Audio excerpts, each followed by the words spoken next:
Hello friends, विद्या tube में आपका स्वागत है। आज का क्लास में हम लोग बनक्यूरा भाग 1 का एक कविता जिसका नाम है परमवीर अल्बर्ट एक्का और इसके जो कवि हैं शिव अवतार चौधरी शिवाजी। शिवाजी इनका उपनाम है। तो आज हम लोग इस कविता को पढ़ेंगे। ये जो कविता है यानी इसकी जो रचना शैली है वो कविता का फॉर्मेट में लिखा हुआ है। आप पहले देखे होंगे कि बनक्यूरा में जितना भी दिया हुआ है, कोई कविता है तो कोई गीत है, तो एक कविता की श्रेणी में आता है। अगर आप झारखंड में किसी भी एग्ज़ाम का तैयारी कर रहे हैं और आपका सिलेबस में बनक्यूरा भाग 1 पढ़ना है तो यह कविता आपके लिए बहुत ही महत्वपूर्ण है। तो पहले हम इस कविता के बारे में थोड़ा जान लेते हैं। ये कविता वीर रस में लिखी गई है और ये जो कविता है वो आधुनिक कविता के रूप में एक काव्य संग्रह था जिसका नाम है ओस और अंगूर, उसी से लिया गया है। और यह कविता 1971 के युद्ध पे आधारित है, जिसे हम बांग्लादेश का मुक्ति संग्राम भी कहते हैं। और इस युद्ध में परमवीर अल्बर्ट एक्का, जो झारखंड के गुमला ज़िले के रहने वाले थे, उनका साहस और वीरता का जो परचम उन्होंने लहराया वो बहुत ही सुंदर ढंग से इस कविता में प्रस्तुत किया गया है।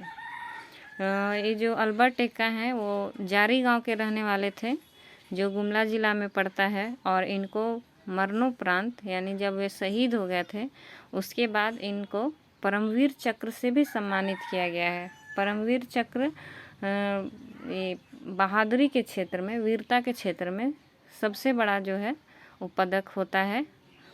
इनका जो जन्म है 27 दिसंबर 1942 को हुआ था और इनका मृत्यु 3 दिसंबर 1971 को हुआ था।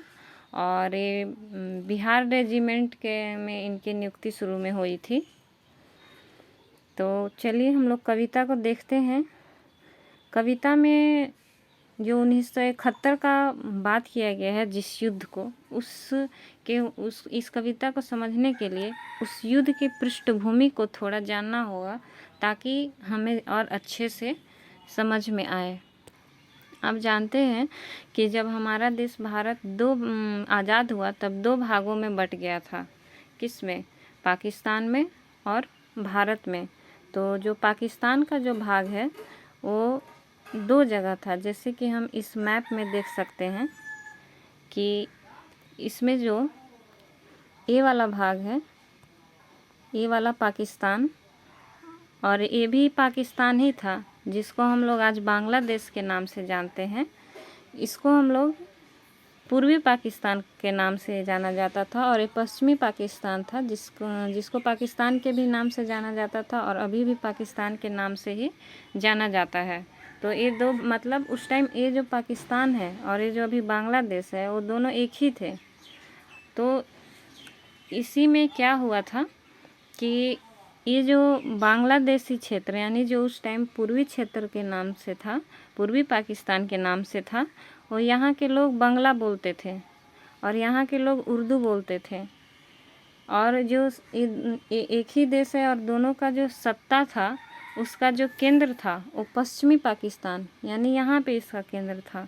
और जो यहाँ वाले लोग थे, यहाँ के जो नेता थे, वे इस पूर्वी पाकिस्तान का जो उसका विकास है या जो यहाँ के जो भी लोग हैं उनको वैल्यू कम देते थे या उनके साथ बोल सकते हैं कि इन लोगों को दबा कर रखते थे। तो यहाँ पे वो अधिकार नहीं मिल पाया था जो यहाँ के लोगों को मिला था। तो उसी में क्या होता है कि 7 दिसंबर जैसे 1947 से जब भी चुनाव हुआ पाकिस्तान में, तो जो भी यहाँ के नेता थे वही नेता मंत्री मतलब ज़्यादा बनते थे। लेकिन जब 7 दिसंबर 1970 को चुनाव हुआ तो उसमें ये जो पूर्वी पाकिस्तान है, पूर्वी पाकिस्तान की एक पार्टी थी जिसका नाम था अवामी लीग पार्टी। तो उसने बहुमत हासिल किया। कब? 1970 में। तो अवामी लीग पार्टी के जो हेड थे उनका नाम था शेख मुजीबुर रहमान। उनको बहुमत मिला। जो आप जानते होंगे अभी भी जो शेख हसीना है उनके पिताजी हैं।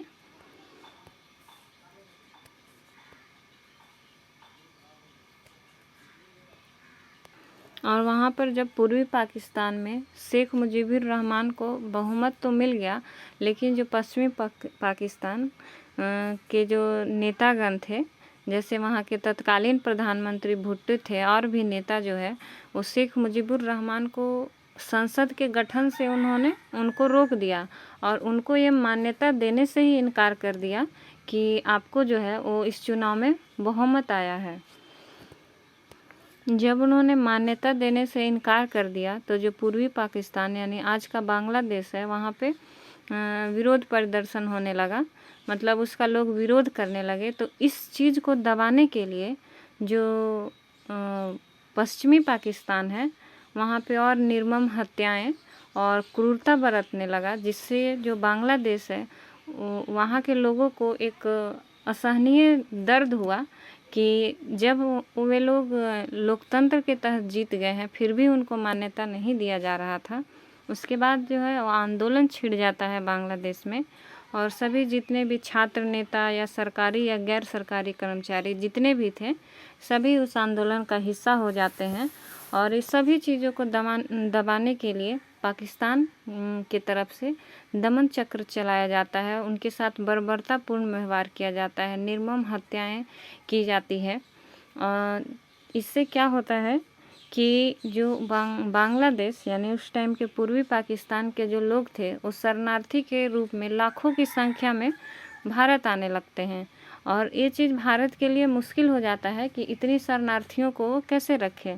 हालांकि इसके लिए भारत ने पाकिस्तान से बात भी की थी, लेकिन पाकिस्तान ने उस टाइम बोला, अपना पल्ला झाड़ लिया और कहा कि शरणार्थियों का जो समस्या है वो भारत का समस्या है और हम इसमें कुछ नहीं कर सकते हैं। इसके बाद भारत ने बांग्लादेश यानी पहले का जो पूर्वी पाकिस्तान है उसको मदद देने का निर्णय लिया, या यूँ कहें तो भारत तो यह ताक में ही था कि कब मौका मिले और वे पाकिस्तान के लोगों को मतलब बताए कि जो भारत है वो भी मजबूत है, और ये ऐसा मौका ही तलाश रहे थे। तो फिर क्या होता है कि युद्ध शुरू हो जाता है। 3 से 17 दिसंबर तक युद्ध चलता है और 17 दिसंबर को पाकिस्तान का पराजय हो जाता है और एक नवोदित राष्ट्र जिसका नाम अभी बांग्लादेश है वो बन जाता है। और जो यही युद्ध था, इसमें भारत के बहुत सारे वीर सैनिक जो हैं वो शहीद हुए थे। उसी में से एक वीर सैनिक हैं अल्बर्ट एक्का, जिनके बारे में इस कविता में बहुत ही अच्छे ढंग से बताया गया है। तो आइए अब हम कविता को पढ़ते हैं। ईस्वी 1971 में खूनी पंजा कर रहे पकड़ अटूट, कमज़ोर अस्थि पंजर के कसत रहे जोर, पद्मा कर छाती से उठलक जे हूँक, ढाका सिलहट बाजार में मचलक जे शोर। यहाँ पे जो पहली पंक्ति है, ईस्वी 1971 में खूनी पंजा कर रहे पकड़ अटूट, यहाँ 1971 का बात किया गया है। और ये जो खूनी पंजा है, खूनी पंजा अर्थात पाकिस्तान को खूनी पंजा के शब्द से कवि ने बताया है कि जो पाकिस्तान का था उसका पकड़ अटूट था, मतलब वो जो है अपने आप को बहुत शक्तिशाली समझता था और उसका जो पकड़ है वो जो पूर्वी पाकिस्तान है उसको दबा कर रखता था। तो इसीलिए बोला जा रहा है कि 1971 में खूनी पंजा अर्थात पाकिस्तान का जो पकड़ था अटूट था, बिना टूटने वाला था।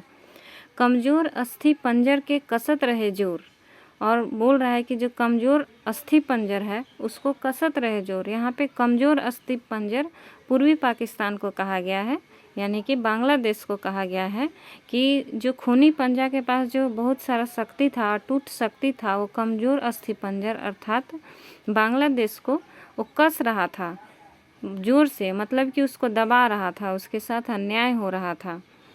और अगला पंक्ति है, पद्मा कर छाती से उठलक जे हूँक। पद्मा एक नदी है जो बांग्लादेश में बहती है, गंगा का ही नाम बांग्लादेश में जाने पे पद्मा हो जाता है। तो पद्मा नाम से पूरे बांग्लादेश को प्रदर्शित किया जा रहा है, पूर्वी पाकिस्तान को प्रदर्शित किया जा रहा है।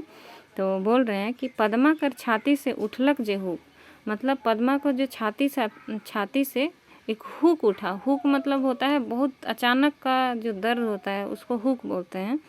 तो बांग्लादेश से एक दर्द उठा उनके विरुद्ध जो अन्याय हो रहा था उससे। ढाका सिलहट बाज़ार में मचलक जे शोर। और ढाका बांग्लादेश की राजधानी है, सिलहट भी बांग्लादेश का एक नगर है। तो वो बोल रहे हैं कवि कि ढाका सिलहट के बाज़ार में मचलक जे शोर, मतलब ढाका और सिलहट के बाज़ार में शोर मच गया। शोर मचने का मतलब है ये जो विरोध हो रहा था पाकिस्तान के खिलाफ, उसी को यहाँ पे शोर कहा गया है। और वही बोला जा रहा है कि ढाका और सिलहट के बाज़ार में शोर मच गया। अगला पंक्ति है, शोर बनल ओहे आंधी और तूफान, अंधकार जे उठल घटाटोप घनघोर, मजहब और दीन कर पकड़ होवल ढील, कसमसात बेड़ी के दिल बंगला झिकझोर। यहाँ पे कवि कह रहे हैं कि शोर बनल ओहे आंधी और तूफान, जो वही जो शोर था मतलब कि वही जो विरोध था पाकिस्तान के खिलाफ, वो आंधी और तूफान बन गया। मतलब कि अचानक से बढ़ गया, अचानक से जो शोर जो छोटा सा था वो बड़ा सा आंधी तूफान वो बहुत बड़ा रूप ले लिया। अंधकार जे उठल घटाटोप घनघोर, और वो शोर और वो जो तूफान वो क्यों उठा, इसलिए उठा क्योंकि अंधकार मतलब कि जो पूर्वी पाकिस्तान के लोग थे उनके साथ जो अन्याय हो रहा था, उनकी जो निर्मम हत्याएं हो रही थी, जो उसका घटाटोप घनघोर मतलब उसका जो बादल उठा, इसीलिए वो जो आंधी तूफान उठा, किसका, विरोध का आंधी तूफान। और अगला पंक्ति है, मजहब और दीन कर पकड़ होवल ढील, कसमसात बेड़ी के दिल बांग्ला झिकझोर। मजहब और दीन, मजहब और दीन का मतलब होता है कि जो जीवन जीने का जो शैली होता है उसको हम लोग मजहब और दीन कहते हैं। तो यहाँ मजहब और दीन कहने का मतलब है कि जैसे पश्चिमी पाकिस्तान और पूर्वी पाकिस्तान दोनों के जो लोग थे, जो धर्म था उनका, यानी जिस चीज़ को फॉलो करते थे वो दोनों ही मुस्लिम थे। और उसी की वजह से जो 1947 में अलग किया गया, तो उसी धर्म की वजह से दो अलग अलग जगहों पे होने के बावजूद भी उन्हें एक देश का नाम दिया गया। तो इसीलिए कहा जा रहा है कि जब ये शोर उठा, जब विरोध होने लगा, तो ये जो मजहब और दीन, जो उन लोगों का जो एक धर्म था, जीवन जीने की एक शैली थी, एक परंपरा थी, उसकी पकड़ होवल ढील, उसका पकड़ ढीला हो गया। मतलब वो चीज़, जिस चीज़ से वो बंधे हुए थे वो चीज़ ढीला हो गया। कसमसात बेड़ी के दिल बंगला झिकझोर, और जो बांग्लादेश था उसमें जो बेड़ी मतलब कि जो पश्चिमी पाकिस्तान के जो लोग थे, इन लोगों को दबाव बनाते थे, उनको बंधन में रखते थे, तो उसी बेड़ी बंधन को बोल रहे हैं कि वो जो कसमसाता हुआ बेड़ी था पश्चिमी पाकिस्तान को, उसको बांग्ला ने झिकझोर दिया। मतलब कि उसने विरोध करके उसको खोलने का कोशिश किया कि अब हमको ये जो बंधन है ये पसंद नहीं है, हम इसके लिए विरोध करेंगे। और अगला पंक्ति है, दुश्मन कर मुंह में ई रहे एक तमाचा। और कह रहे हैं कि दुश्मन अर्थात कि पाकिस्तान के मुंह पर एक तमाचा था। मतलब पाकिस्तान के मुंह पर एक थप्पड़ जैसा था। क्या थप्पड़ जैसा था?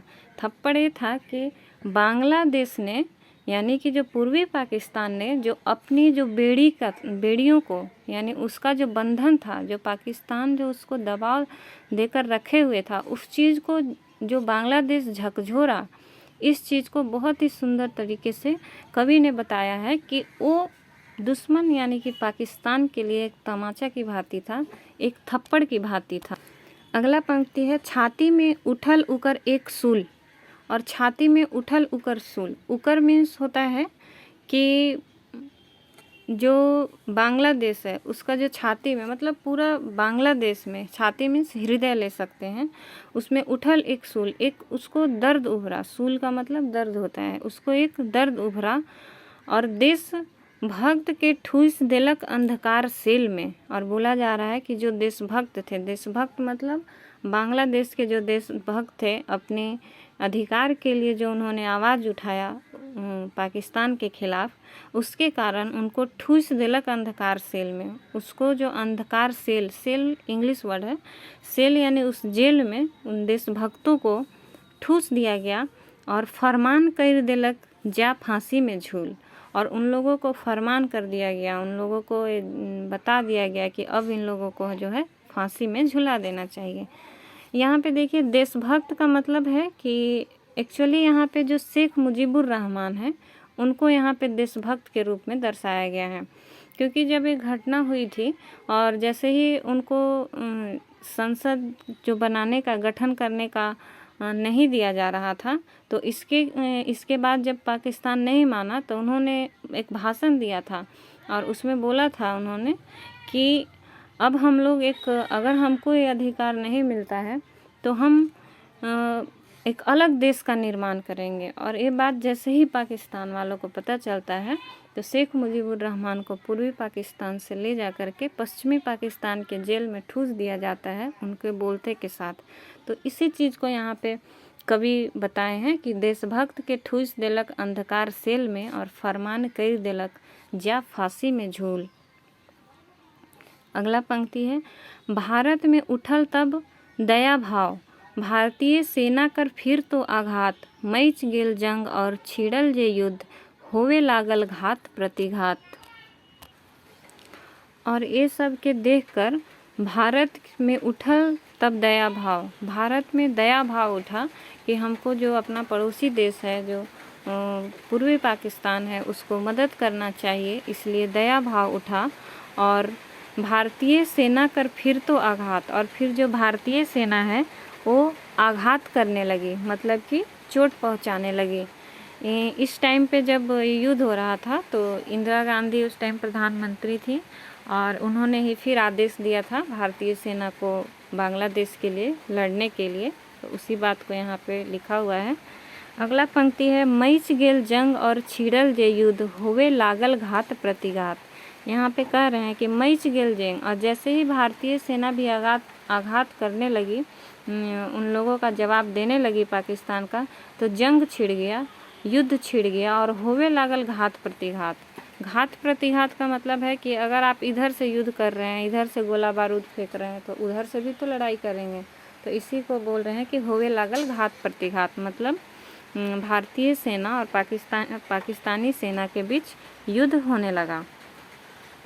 अगला पद में है, भारतीय सेना में एक से एक रहे वीर, और भारत के जो सेना में एक से एक वीर थे और उसी में अल्बर्ट एक्का रहे एक वीर जवान, और अल्बर्ट एक्का एक वीर जवान थे, उसी में से एक थे झारखंडक गुमला जिला कर फूल, झारखंड गुमला जिला के वे फूल थे। अल्बर्ट जो एक्का है उनको गुमला जिला का फूल भी कहा जाता है। अगला पद है, राष्ट्र गौरव बढ़ाए में सदा सावधान, और अल्बर्ट एक्का के बारे में कहा जा रहा है कि वो राष्ट्र का गौरव बढ़ाने में, राष्ट्र का सम्मान दिलाने में वो सदा सावधान रहते थे, मतलब कि हमेशा अटेंटिव रहते थे कि हमको दुश्मनों को जो है वो छक्के छुड़ाना है। मचल जो जंग ढाका शहर में, और मचा जो जंग, जो ढाका शहर जो बांग्लादेश का राजधानी है उस टाइम पूर्वी पाकिस्तान, तो वहाँ पे जंग मच गया, युद्ध छिड़ गया। तोप और राइफल कर आग धुआंधार, तोप और राइफल जो है वो लगातार चलने लगा, उससे धुआंधार आग बरसने लगा, मतलब दोनों तरफ से चलने लगा। और आकाश में बम कर मार घनघोर, और राइफल तो धुआंधार तोप चल ही रहा था, उसके साथ आकाश से भी बम गिर रहा था पूरे शहर में, और नीचे शहर में उठल हाहाकार। और वो जो बम गिर रहा था उसके कारण शहर में, जैसे कि युद्ध तो दो सेनाओं के बीच हो रहा है, लेकिन उससे जो वहाँ की नागरिक है वो भी प्रभावित होती है, वो भी तबाह हो जाती है। उसी को यहाँ पे हाहाकार लिखा हुआ है, और लिखा है कि नीचे शहर में, जैसे ऊपर बम गिरा है तो उससे नीचे शहर में, मतलब आम जो नागरिक थे उसमें भी हाहाकार मच गया, उसमें भी तबाही मच गया। और अगला पद है, दुश्मन टुकड़ी कर रहे मार बेजोड़, उलगत रहे आग और मौत लगातार। यहाँ पे कह रहा है दुश्मन टुकड़ी, यानी कि जो पाकिस्तान की टुकड़ी थी, कर रहे मार बेजोड़, उसका भी जो मार था, यानी उसका भी जो युद्ध था वो बहुत ही बेजोड़ था, उन लोग भी बहुत बेजोड़ तरीके से मार रहा था, मतलब बम गोला बरसा रहा था। और उलगत रहे आग और मौत लगातार, और उनके जो गोला था, उनका जो बंदूक था, बम था, उससे हमेशा जो मौत हो रहा था।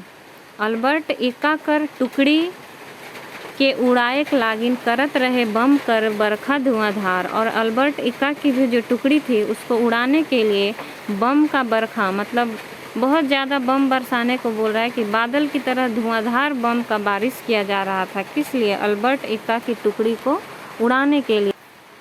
अगला पद है, अल्बर्ट कर हृदय में उठल एक जोर, सिहनाद कर उठल एक महावीर। मतलब अल्बर्ट का जो हृदय है, अल्बर्ट का जो दिल है, उसमें एक जोर उठा। मतलब उनको मतलब एक देश की भावना से वो ओतप्रोत हो गए। और सिहनाद कर उठल एक्का महावीर। और जो महावीर एक्का है, महावीर मतलब महान वीर, जो एक्का है वो सिहनाद कर उठे, मतलब कि उसको ललकार उठे, लड़ने के लिए तैयार हो गए। बम और गोली के ठेलते झेलते पहुँच गेलक एकले शत्रुक शिविर। और बम और गोली को ठेलते झेलते मतलब झेलते झेलते, बचते बचाते, दुश्मनों को मारते मारते वे शत्रु का शिविर में पहुंच गए। यहाँ पर ऐसा हुआ था कि जब युद्ध शुरू हुआ था तो जहाँ पे अल्बर्ट एक्का को जाना था वो अगरतला से उसकी दूरी 7 किलोमीटर थी। और वहाँ पे जितना भी जो रेलवे स्टेशन था उसको पूरी तरह माइंस से बिछा दिया गया था और पाट दिया गया था। और जो ऑटोमेटिक मशीन गन के साथ भी सैनिक तैनात थे कुल। और वो जो जगह था उसका नाम था, वो गंगा सागर रेलवे स्टेशन था। तो कुल मिलाकर वो गंगा सागर रेलवे स्टेशन को पार करना मतलब कि था मौत को गले लगाना। मगर जो अल्बर्ट एक्का थे वे एक दृढ़ निश्चयी थे और अपने मिशन को पूरा करने के लिए तत्पर थे। तो उन्होंने जो गोलियां तो पहले से ही उगल रही थी, मशीन गन, ये सब, वे सभी मशीन गन को जो लगे हुए थे और बंकरों को निशाना बनाया। और इसमें अल्बर्ट एक्का जो है वो कामयाब रहे ध्वस्त करने में। और एक ध्वस्त करते करते वो आगे की ओर बढ़े। तो एक समय ऐसा भी आया कि जो पाकिस्तानी बंकर है उसमें अल्बर्ट एक्का अकेले ही कूद गए दुश्मनों से लड़ने के लिए। और उन्होंने बंकर को ध्वस्त भी किया, लेकिन इस समय उनको बहुत ही गंभीर चोटें आ गई। और इसके बाद भी वे हाथ में जो है बम लेकर के विरोधी पे बरसाते रहे। और ये जो युद्ध था, इसी तरह से लड़ाई करते उन्होंने बहुत सारे शत्रुओं को मार गिराया था, वो भी बहुत बहादुरी से, जिसकी कल्पना नहीं की जा सकती है। और अंतोगत्वा वे फिर वीर गति को प्राप्त हो गए थे। तो इसी चीज़ को यहाँ पर लिखा हुआ है कि बम और गोली के ठेलते ढेलते पहुँच गेलक एकले शत्रु शिविर। मतलब कि वो अकेले शत्रु का शिविर में बम गोली को ठेलते झेलते हुए पहुँच गए थे। उसके आगे है, फिर तो मचल जंग जे उकर बखान। और फिर जो वहाँ पे जंग मचा, जब शिविर में पहुँचे या उससे पहले भी जो जंग हुआ, जो युद्ध हुआ अल्बर्ट एक्का और विरोधी सैनिकों के साथ, उसका जो बखान करना है, उसको जो बताना है, वो करेक पारी कैसे कविता है मुक मतलब होता है कि चुप रहना। मतलब कहने का तात्पर्य है कि ये जो कविता में है उसका जो उनका जो अदम्य साहस है, उनका जो शौर्य था उस युद्ध में, उसको बखान करना इस कविता की बस का बात नहीं है। कविता तो उस विषय में एकदम चुप है। अगला पंक्ति है, वीर गति पालक अल्बर्ट महान, तिरंगा फहराए के होए गेलक चूप। और फिर वहीं युद्ध में जो अल्बर्ट महान है, अल्बर्ट एक्का महान है, वो वीर गति को पा लिए। मतलब कि वो युद्ध क्षेत्र में, रण क्षेत्र में वो शहीद हो गए। और तिरंगा फहराए के होए गेलक चूप। तिरंगा फहराए के मतलब कि भारत का शान को ऊंचा करके, अपना बहादुरी को दिखा करके वो चुप हो गए, अर्थात उनकी मृत्यु हो गई। और अगला और अंतिम पद है, परमवीर पदक मिलल एक्का करनाव। और जब वे मर गए तो उन्हें मरणोपरांत परमवीर पदक दिया गया था। परमवीर पदक भारत के वीरता पदकों में सबसे बड़ा पदक होता है जो कि उन्हें दिया गया। तो इसी को लिखा है कि परमवीर पदक मिलक एक्का करनाव। एक्का के नाम से परमवीर पदक मिला। जोड़ाए गेलक नाव उकर भारत कर वीर सपूत में। और उनका जो नाम है वो भारत के जो सपूत हैं उनमें नाम उनका जुट गया।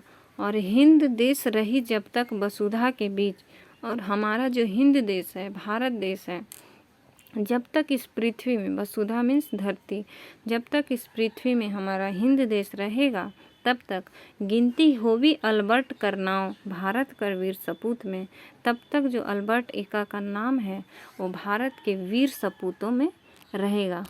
फ्रेंड्स, अगर आपको मेरा ये वीडियो पसंद आया हो तो प्लीज़ लाइक करें, सब्सक्राइब करें और अपने दोस्तों के साथ शेयर करें। आप देख सकते हैं यही है परमवीर अल्बर्ट एक्का। Thank you.